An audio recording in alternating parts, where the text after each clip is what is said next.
This is BofC Live, the video and podcast series of Business of Cannabis. Find out all that we do at businessofcannabis.com.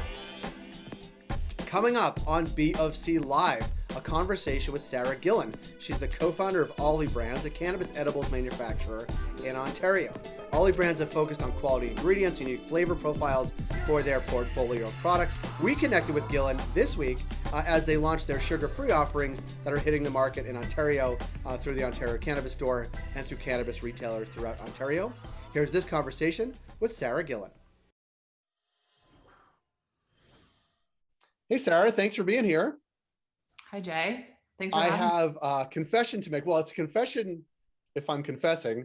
To you, I'm really not blowing smoke, but like, I really do like Olli edibles. There, I said it. Well, thank you. So do I. That's good. Good. That's a good thing. Specifically, I was telling you before we came on, the caramels are like, I just think they are unique in the market. They are delicious. They are effective. They're fun to share because there's like 4 in a pack. Like, yeah, it's like, maybe let's start there. Like, how much of the emphasis of the team goes into obviously the flavor, the ingredients, and what you're putting out? How much into the dosage and the shareability and like the packaging? Like, talk a little bit about sort of how you think about those things. Then we'll get into more details. Sure. Yeah. I mean, I have to admit, I don't know if I'm supposed to say this, but the caramels are one of my favorites as well. They're just so melty and so yummy and so indulgent. And there's 4 per pack, so they're perfect for sharing. They're mild. They're really tasty. So I'm happy to hear you like them too. Sorry, go ahead. No, go ahead.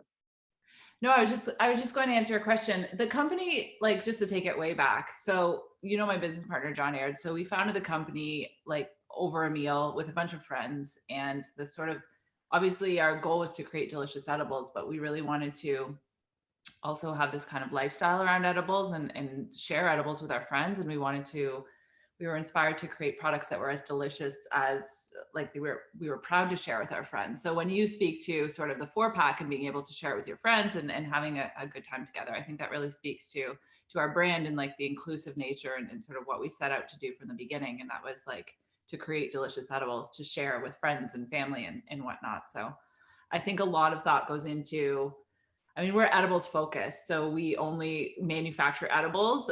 So, you know, a lot of thought and energy and strategy goes into our product mix and our product ingredients. And we really want to focus on quality and really set the bar in terms of set the bar really high in terms of quality product and quality edibles. And I think you're doing that. And I envision like a boardroom with like a huge whiteboard, and you plot every edible on the market and you say, where are the gaps and where can we fill? Like, which brings me to the question, like, you're launching new products this week. Like, is that part of the process where it's like, you like what you like and you have sort of the food people with you to like figure out what's going to work? Like, or is it a little bit of all that? Yeah, I think it's a bit of everything. Like, we look to obviously edibles market in Canada and also in the US. And I think we also bring in sort of the CPG aspect, like what are trending flavors and trending products in sort of mainstream channels. I think also like, you know, we look to mainstream products. Like one of our products, our brownie, it comes in 2 per pack. It's a small kind of 2-bite brownie. But that's something that was, you know, obviously successful in the legacy market. I think many people have tried to make their own at home, unsuccessfully perhaps. But I think, you know, when we were conceptualizing that product, it was a familiar product, not only in sort of mainstream, like everyday desserts, but also in the cannabis world too. It was quite successful. So when we were conceptualizing our first product for our baked good launch, obviously brownie was sort of top of the list there.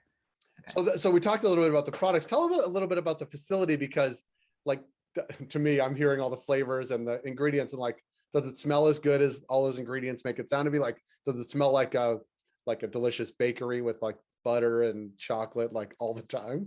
It's funny. Yeah, pretty much. It either smells like brownies or cookies or delicious melting sweet butter. It's like very, very yummy. It's hard to sort of control my appetite when I'm over there. But it's you know, we have 25,000 square feet of manufacturing space. We're located on the west end of Toronto, just bordering Etobicoke on North Queen Street there. And we're dedicated exclusively to cannabis edibles. So we have a team of very passionate product people creating the delicious products that we make. Yeah. Talk a bit about, because I think I just saw that you're launching sugar-free edibles this week. And like, is that a bit about things you want to be putting out? Again, we're talking about sort of the combination of like things you want to be putting out, gaps in the market, what consumers are asking for. Is it a little bit of like all three of those things? Yeah, exactly that. I think that, sugar-free for us was important as an edibles house. We want to be able to respond to as many dietary preferences or restrictions as we can.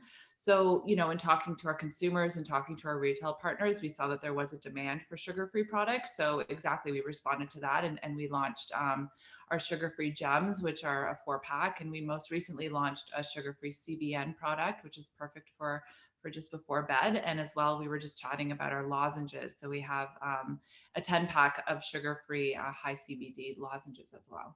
Those are delicious. I can attest to that. Yeah. And great to have. And I guess like flour still rules, right? It's 50% plus of the market. Pre-rolls are like another 20%. Like it's wild. But while there's great genetics and all interesting things and happening on that side of the business too, to me, like there seems to be just tons of innovation coming from you guys and a few others about like what the edibles world will look like in the future. And I think there will always be, traditional gummies, high sugar, like kid-like flavors. Don't tell Health Canada, but like super sugary flavors. And then there will be like adult and varied products too. Like, is that how you sort of view the future of the edibles part of the market?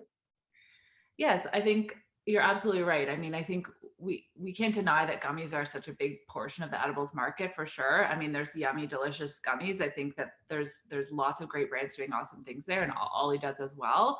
But I think for us also, what's important is to innovate in other categories. I think there's some, it would be great to see by end of this year some of the smaller categories gaining more market share. Like we were talking about the caramels, for example. I really believe in. I know this is a very successful product down in Colorado, for example, and I really believe that, I love our product and there's some cool other brands coming on the market in that world. But I think, caramels or hard candies or sugar-free or even baked goods for that matter. But I think by end of this year, it would be really great to see some of those more smaller categories really expand and gain market share. Yeah. And like, then your mind sort of goes wild. And I guess like, how are you finding sort of the regulatory landscape overlaid on like all the innovative things you want to do, plus the marketing challenges? Like, maybe I'll reframe the question. Is it getting easier to operate for companies like you because now you know how to operate and you have, years plus under your belt? Yeah, I don't know if I would use the word easy. Easier, maybe.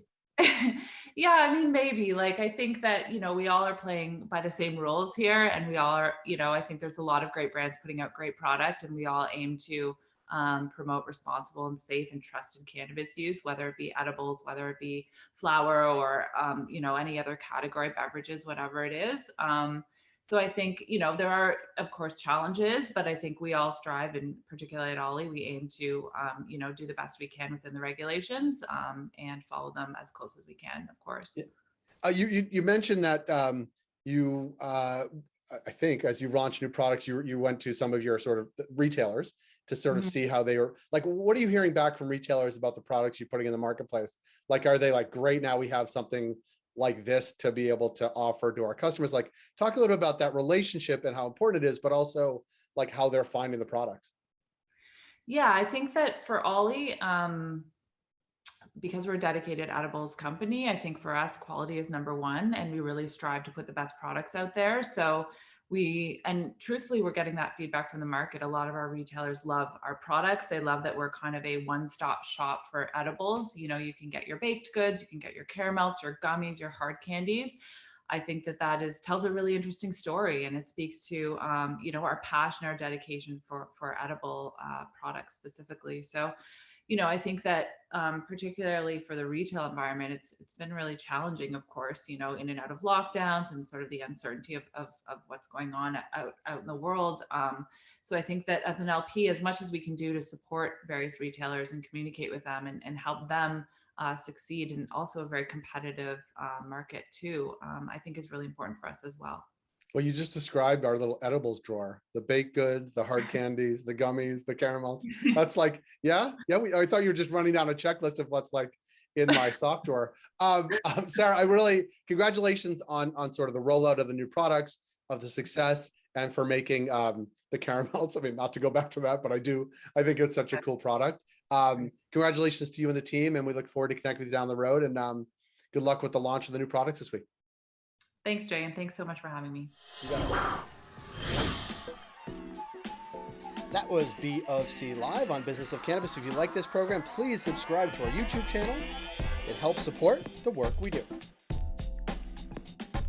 We're able to do what we do because of ongoing partnerships with Alterna Savings, Cannabis at Work, Cannabis Benchmarks, Can Delta, Gallagher, Headset, and Torque & Main. Find out all that we do at businessofcannabis.com.